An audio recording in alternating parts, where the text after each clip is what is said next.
Assalamualaikum warahmatullahi wabarakatuh. Alhamdulillahirabbil alamin. Atas semua nikmat yang telah Allah berikan kepada kita semua, salawat beserta salam kita berikan kepada junjungan kita Nabi besar Muhammad sallallahu alaihi wasallam. Allahumma sholli ala Muhammad wa ala ali Muhammad. Perkenalkan, saya Hesti Setiorini, salah satu dosen pada program studi akuntansi Fakultas Ekonomi dan Bisnis Universitas Muhammadiyah Bengkulu. Sebagai dosen, memiliki kewajiban untuk melaksanakan tridharma perguruan tinggi, yaitu pengajaran, penelitian, dan pengabdian. Dalam bidang pengajaran, mata kuliah yang pernah saya ampu antara lain akuntansi keuangan lanjutan 1, akuntansi keuangan lanjutan 2, akuntansi keuangan menengah, akuntansi rumah sakit, akuntansi syariah, ekonomi UMKM, dan koperasi.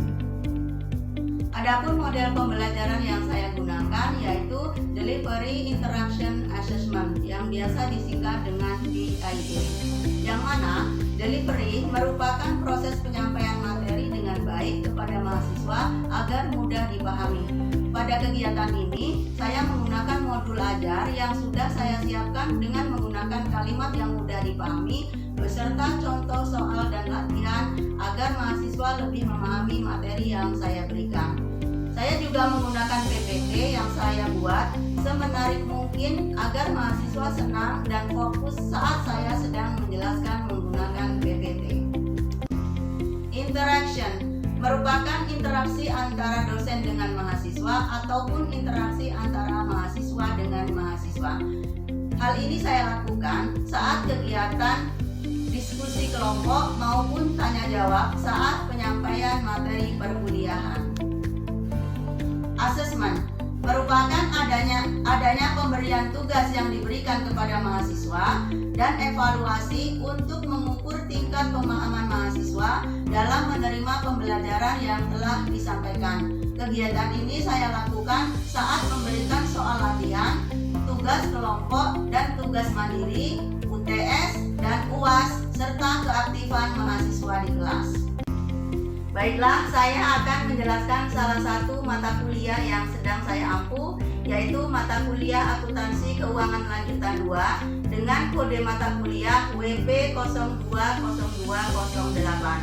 Mata kuliah ini memiliki bobot 3 SKS dan diambil oleh mahasiswa semester 6. Deskripsi mata kuliah.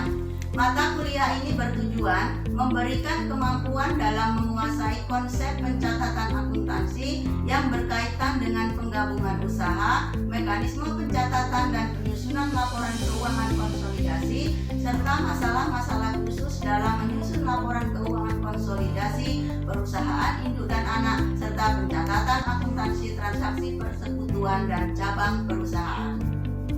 Kemampuan yang diharapkan setelah mahasiswa mempelajari mata kuliah ini, diharapkan nanti mampu menjelaskan tentang konsep akuntansi multinasional, ketentuan tentang pelaporan segmen dan interim, akuntansi persekutuan, otoritas jasa keuangan, dan akuntansi untuk koperasi dan cabang. Kemudian, mahasiswa juga mampu menerapkan konsep dan teori dalam menyelesaikan permasalahan yang berkaitan dengan akuntansi multinasional, pelaporan segmen dan interim, akuntansi persekutuan, otoritas jasa keuangan, dan akuntansi untuk operasi dan cabang. Selanjutnya, mahasiswa mampu menganalisis kasus-kasus yang berkaitan dengan akuntansi multinasional, pelaporan segmen dan interim, akuntansi persekutuan, otoritas jasa keuangan, dan akuntansi untuk operasi dan cabang. Materi pembelajaran. Yang pertama, transaksi mata uang asing dan instrumen keuangan. Yang kedua, penjabaran laporan keuangan entitas asing. Yang ketiga, pelaporan segmen dan interim. Yang keempat, otoritas jasa keuangan. Yang kelima, persekutuan. Antara lain ada pembentukan, operasi dan perubahan keanggotaan, kemudian likuidasi. Yang ketujuh, akuntansi untuk operasi cabang. Dan yang terakhir, perusahaan dalam kesulitan keuangan. Sistem penilaian. Penilaian mata kuliah ini bersumber dari keaktifan mahasiswa di kelas, tugas mengerjakan soal-soal kasus dan latihan, ujian tengah semester, dan ujian akhir semester. Teknik penilaian.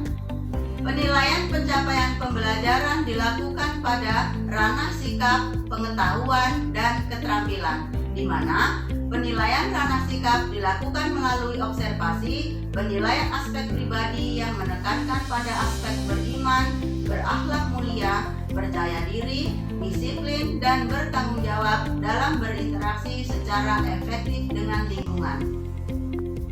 Penilaian ranah pengetahuan dilakukan melalui tes tertulis dan tes lisan yang secara teknis dapat dilaksanakan secara langsung, yaitu dosen dan mahasiswa bertemu secara tatap muka maupun secara tidak langsung, misalnya menggunakan lembar-lembar soal ujian tertulis. Penilaian ranah keterampilan dilakukan melalui penilaian kinerja yang dilaksanakan saat praktek menyelesaikan soal-soal kasus dan membuat laporan keuangan. Untuk penilaian presentasi, saya menggunakan rubrik skala persepsi yang menggunakan indikator yang pertama kemampuan komunikasi, penguasaan materi, kemampuan menjawab pertanyaan, penggunaan alat peraga presentasi, dan ketepatan dalam menyelesaikan masalah. Demikian penjelasan singkat tentang mata kuliah akuntansi keuangan lanjutan 2. Untuk selanjutnya, berikut rekaman video perkuliahan mata kuliah akuntansi keuangan lanjutan 2. Terima kasih. Wassalamualaikum warahmatullahi wabarakatuh.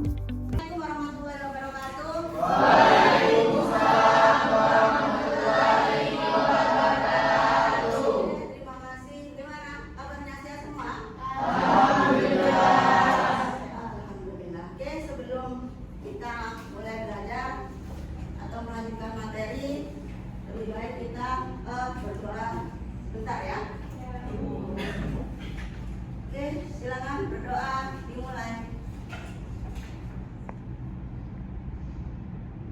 Selesai. Oke, Bapak Ibu, sekarang kita melanjutkan materi yang bab 7 mengenai akuntansi untuk operasi cabang. Di pertemuan sebelumnya, kemarin kita sudah mempelajari tentang laporan keuangan segmen dan interim. Ada yang masih ingat? Atau lupa? Yang segmen, bagaimana Puji?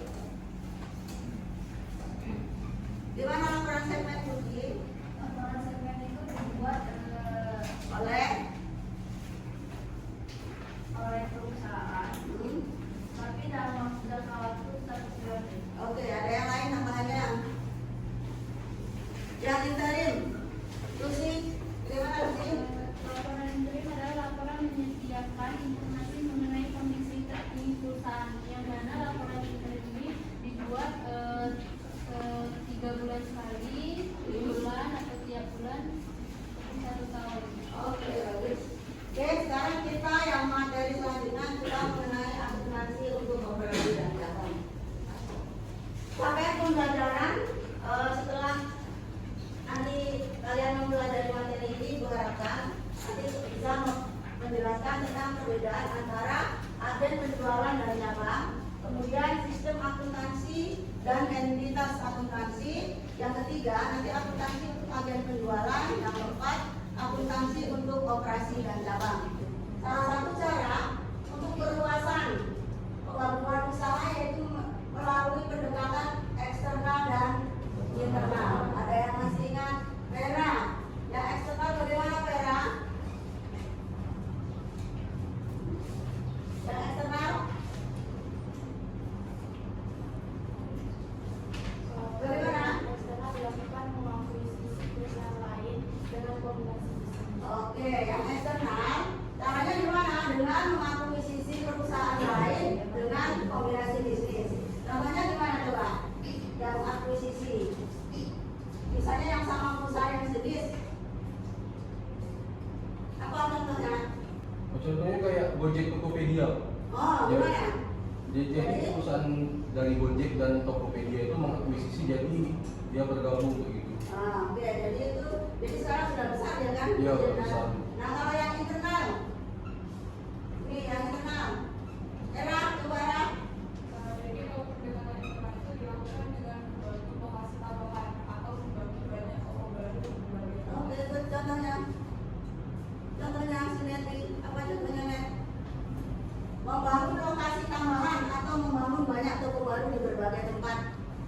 yang internal, pengembangan internal. Misalnya kita sudah punya bakso, menambah outlet atau cabang. sebenarnya sudah di buko-buko, mau ada di Curug atau di Lejambong. Nah itu namanya pengembangan internal. Jadi beda ya, bedanya eksternal dan internal. Kalau yang eksternal tadi membeli perusahaan yang Diakuisisi. ya, diakuisisi. Pengertian agen, kalau di teori, seseorang atau badan usaha yang bertindak sebagai perantara dan memberikan wewenang atau kuasa untuk melakukan kegiatan pemasaran barang atau jasa pada sebuah perusahaan berdasarkan perjanjian dan syarat yang berlaku tanpa memiliki atau menguasai barang yang dipasarkan. Jadi artinya agen itu apa? Hanya menjual saja, hanya menjualkan saja. Jadi tidak memiliki atau tidak memiliki apa? Memiliki produk, dia pokoknya tugasnya hanya menjualkan saja. Beda dengan cabang. Kalau cabang, dia perusahaan yang merupakan unit atau bagian dari perusahaan induknya yang berkedudukan di tempat yang berlainan dan dapat bersifat berdiri sendiri atau bertugas untuk melaksanakan sebagian tugas dari perusahaan induknya. Oke, kita lanjutkan untuk perbedaan antara agen penjualan dan cabang. Itu yang pertama, agen tidak beroperasi secara otonom. Artinya apa? Tidak memiliki tempat yang khusus, ya kan? Nah, kemudian hanya dapat memajang dan mendemonstrasikan contoh produk. Contohnya apa? Yang di mall-mall itu apa yang kalian sering ketemu agen? Rokok, apa lagi? Kosmetik, parfum, itu kan agen ya. Dia hanya memajang produk, kemudian menerima pesanan dan mengatur penerimaan. Kalau yang cabang, dia memiliki otonomi lebih luas, makanya lebih dia lebih sama dengan induk. Jadi dia membuat laporan keuangan, dia menyimpan persediaan, menerima dan mengatur juga pengiriman bisa. Kemudian memberikan layanan yang lebih luas, dapat menyimpan stok barang dagangan dan memenuhi pesanan pelanggan. Itu ya. Sekarang tahu perbedaan antara agen dan cabang. Oke, sebelum ibu lanjutkan di sistem akuntansinya, ada pertanyaan mengenai agen dan cabang. Silakan ibu kasih kesempatan. Oke, coba yuk. Saya tadi kan udah ibu jelasin mengenai tentang agen ya Bu. Ya. Nah, setelah itu sudah saya baca-baca mengenai tentang distributor Bu. Nah saya lihat itu ada suatu kemiripan Bu antara agen dan distributor. Nah, pertanyaan Bu, apa sih perbedaan secara umum Bu atau garis besarnya antara agen dengan distributor Bu? Oke, pertanyaan yang bagus. Ada yang bisa menjawab? Tadi sudah tahu kita agen dan distributor. Ada yang mau bantu jawab? Angkat tangan boleh atau ibu? Si Yedi coba Yedi. Baiklah, saya akan menjawab perbedaan antara agen dan Distributor. Nah, di sini saya akan menjawab pertama itu agen. Nah, agen itu ada perannya itu dia bertindak sebagai perantara yang memfasilitasi antara produsen dengan pembeli. Tapi sedangkan distributor itu perannya itu membeli produk dari produsen dan menjual kembali ke konsumen atau ngecek, yaitu menjual kembali bukan perantara sebagai perantara. Sebagai perantara. Oke, jadi intinya bukan yang agen tadi dia hanya sebagai perantara ya. Tapi kalau yang distributor ya. Oke, terima kasih. Gimana Theo? Sudah jelas ya? Jadi antara agen dan distributor. Sekarang kita lanjutkan untuk PPT yang selanjutnya mengenai sistem akuntansi dan entitas akuntansi. Jadi perbedaannya ya, kalau agen tidak mengelola sistem akuntansi keuangan, dia hanya menyimpan catatan dan bukti transaksinya saja. Jadi ingat ya, kalau agen dia tidak mengelola sistem akuntansi, artinya dia tidak membuat laporan ya, hanya menyimpan saja. Hanya menyimpan bukti, misalnya bukti apa yang disimpan oleh agen? Iya, bukti penjualan, kemudian retur, nah gitu ya.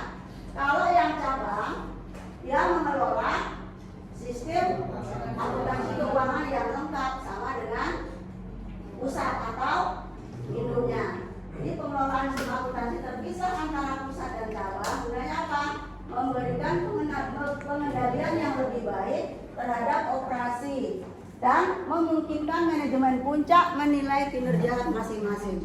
Kemarin sudah kita pelajari di bab sebelumnya mengenai yang dijawab sama Puji tadi, interim dan segmen. Nah, berarti segmen itu di cabang ya. Jadi di cabang itu membuat laporan segmen. Nah, kalau indunya nanti gabungan dari seluruh laporan segmen. Jadi kalau indunya nanti membuat laporan yang interimnya, cabangnya membuat laporan segmen. Bagaimana akuntansi cabang pada saat pendirian? Ketika perusahaan mendirikan sebuah cabang, transfer aset ke cabang dicatat oleh kantor pusat dalam akun investasi cabang. Artinya ketika terjadi transaksi antara pusat dan cabang, akunnya dicatat di dalam investasi cabang. Ini contohnya, PT Jaya berlokasi di Jakarta akan mendirikan cabang di Medan. Kantor pusat mentransfer ke cabang berupa kas 20 juta, peralatan kantor 5 juta, kemudian peralatan toko 30 juta. Apa catatan yang dibuat pada kantor pusat? Investasi di cabang Medan 55 juta, kasnya 20, peralatan 5 juta, kemudian peralatan toko 30 juta. Kemudian catatan kantor cabang, kenapa dia kasnya bertambah di debit bagi cabang? Ya, karena menerima dari kantor pusat. Makanya kas di kantor cabangnya bertambah 20 juta, kemudian peralatan kantornya 5 juta, peralatan tokonya 30 juta. Nah, itu dia mencatat sebagai kantor pusat itu di kreditnya. Tadi untuk akuntansi yang pendirian ya. Sekarang bagaimana pengakuan labanya? Laba untuk tiap cabang dihitung secara periodik dengan cara yang normal. Normal artinya sama ya, seperti biasa. Kemudian seluruh akun pendapatan dan beban cabang itu ditutup ke ikhtisar laba rugi yang seperti laporan biasa dengan cara yang normal juga.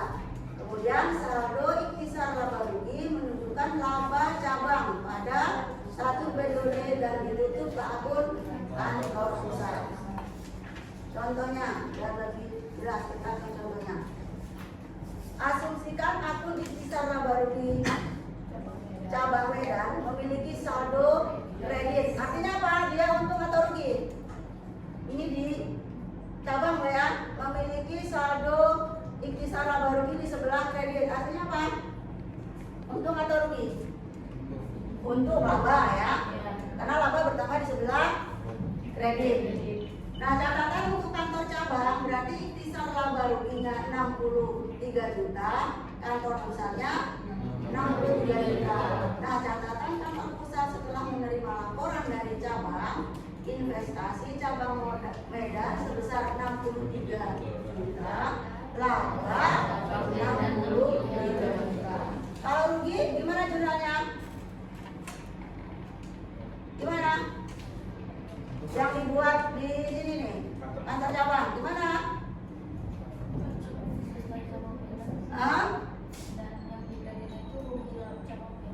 Rugi di sebelah mana bertambah? Kalau dia di sebelah kredit, untung enggak? Kalau sebelah debit, berarti rugi cabang Medan, kemudian investasi cabang Medan. Kenapa dia investasinya berkurang? Iya, cuma untuk menutup kerugian ya. Oke. Kemudian bagaimana dalam transaksi pengiriman barang dagangan ke cabang? Seluruh persediaan barang dagangan yang ada di kantor cabang itu semua berasal dari kantor pusat, tetapi tidak menutup kemungkinan juga cabang boleh membeli dari pihak cabang dan harus dicatat oleh kantor cabang. Gimana contohnya? Misalnya cabang Medan membeli barang dagangan senilai 5 juta dari pedagang grosir independen dan cabang menggunakan metode perfect jual. Jurnalnya apa? Persediaan menambah 5 juta. Kenapa kas atau utang?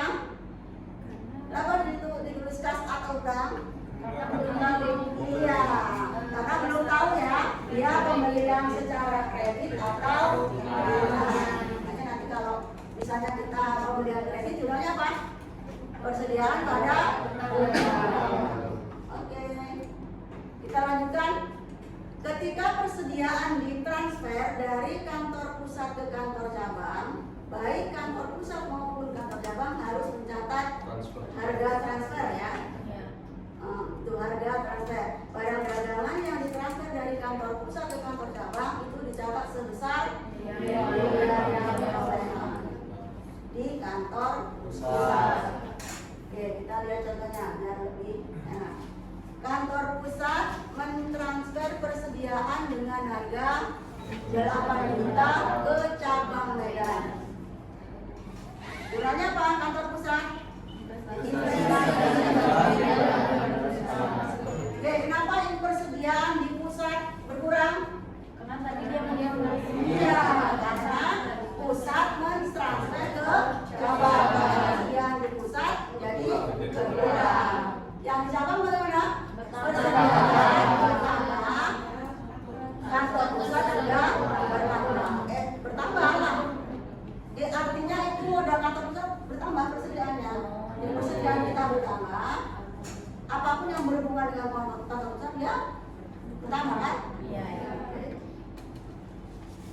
Ini masalah akuntansi tentang biaya pengiriman. Nah, biaya yang timbul atas pengiriman barang dagang dari kantor pusat ke kantor cabang menjadi bagian dari biaya perolehan persediaan. Kalau di akuntansi dasar dan menengah biaya perolehan pembelian itu berapa misalnya? Ya, kita membeli barang 1000, ongkirnya 1.500. Dicatat berapa? Apakah pembelian sebesar 1.000 atau 1.500? 1.500 karena ongkirnya 500 kan, jadi harga pokok barang jadinya. Oke, ini contohnya. Kantor pusat membayar 100.000 untuk mengirim barang dagangan yang senilai 8 juta yang tadi ya, contoh yang di atas, ke cabang Medan. Nah, maka jumlah yang dibuat di kantor pusat investasi persediaannya 8 juta, kasnya 100. Kemudian jurnal yang dibuat pada kantor cabang persediaannya sebesar 8 juta 100, yang kantor pusat juga 8 juta 100 tadi, harga barang ditambah ongkir ya. Itu biaya perolehan itu. Oke, bagaimana pembagian beban secara proporsional? Beban cabang yang dikeluarkan dan dibayar oleh cabang itu dicatat secara langsung pada pembukuan cabang. Namun kantor pusat juga dapat memutuskan untuk menetapkan beban ke cabang. Jadi artinya apa? Beban proporsional itu dibagi ya. Boleh langsung dicatat langsung kepada pembukuan cabang atau kantor cabangnya menetapkan kantor pusat memutuskan membagikan apa misalnya sekarang kita transfernya 10 juta, kemudian ada ongkirnya 5 juta, mau dicatat kantor cabang atau kita bagi dua ongkirnya kan gitu. Jadi itu keputusan kantor pusat. Kantor cabang karena ongkirnya 10 juta jadi 5 juta kantor pusat, 5 jutanya kantor cabang. Itu pembagian secara proporsional. Oke, di sistem akuntansi coba masih ada pertanyaan? Ya, Bu. Oke, silakan. Yang ke Nah, di sini kemarin itu di sini Bu, di materi yang Ibu kasih, saya membaca ada kantor cabang menggunakan sistem desentralisasi, Bu. Oke. Nah, yang ingin saya tanyakan itu mengapa, Bu, kantor cabang harus menggunakan sistem desentralisasi dalam pembukuannya, Bu? Oke, coba gimana Era? Mungkin tuh kalau Kenapa dia menggunakan desentralisasi yang cabang? Desentralisasi tadi dilakukan oleh pihak cabang tadi kan untuk menjamin keragaman produsen dan pembukuan atas aktivitas di kantor cabang dan pusat tadi. Jadi dia tadi itu desentralisasi tadi untuk menjamin terjadi transaksi antara di cabang sama di pusat tadi. Oke, jadi artinya maksudnya desentralisasi ya. Tetap menggunakan satu laporan. Kalau kan kita sudah mempelajari sebelumnya ya laporan induk dan anak ya. Jadi laporan tetap di pusat. Walaupun dia banyak cabangnya, laporan konsolidasinya tetap di pusat. Berarti cabang tinggal membuat laporan segmen ya kan? Mana sudah kita pelajari. Ya, ada lagi pertanyaan? Oke, silakan. Jadi kenapa perusahaan itu membuat atau membentuk agen penjualan tadi? Oh, bagus. Kenapa perusahaan katanya menunjuk agen? Apa tujuannya? Kira-kira di mana? Kenapa nggak dia jual sendiri? Dia harus menunjuk agen. Ada, silakan. Kalau menurut Teo lebih ke efisiensi biaya sih Bu. Jadi dia kayak apa dari perusahaan besar kan, dari pabrik kan, Iya. itu menunjuk agen di suatu kota. Jadi dia satu toko itu dijadikan agen. Jadi tokonya itu bergerak, jadi ngedrop barang di sana, baru Jadi tinggal menjualnya lagi. Jadi artinya untuk mempercepat sebenarnya, mempercepat sistem pemasarannya. Jadi kalau misalnya ada agen di kota A, di kota B, jadi cepat dia ya. Oke, kita lanjutkan yang terakhir. Tadi biaya pengiriman sudah, pembagian secara proporsional tadi paham ya? Bisa bisa dibayar oleh agen atau ditentukan oleh kantor pusat, mau dibagi dua atau gimana ya? Nih, penetapan beban itu dapat dibagi ke beberapa jenis. Yang pertama, beban yang dikeluarkan oleh cabang tetapi dibayar oleh kantor pusat. Seperti tadi ya, dana ada beban pengirimannya ada 10 juta. Tapi dia dibayar oleh kantor pusat. Misalnya persediaan yang dibeli dari pihak eksternal oleh cabang dan ditagih ke kantor pusat biaya pengirimannya. Kemudian yang kedua, beban yang dikeluarkan oleh kantor pusat atas nama cabang. Misalnya penyusutan peralatan cabang dicatat pada pembukuan kantor pusat atau biaya kampanye iklan untuk cabang yang diminta oleh kantor pusat. Dan yang terakhir, alokasi biaya yang dikeluarkan oleh kantor pusat, misalnya sebagian dari biaya kampanye iklan umum atau sebagian dari biaya overhead ya, umum kantor pusat. Oke, hari ini tadi sudah banyak pertanyaan. Gimana?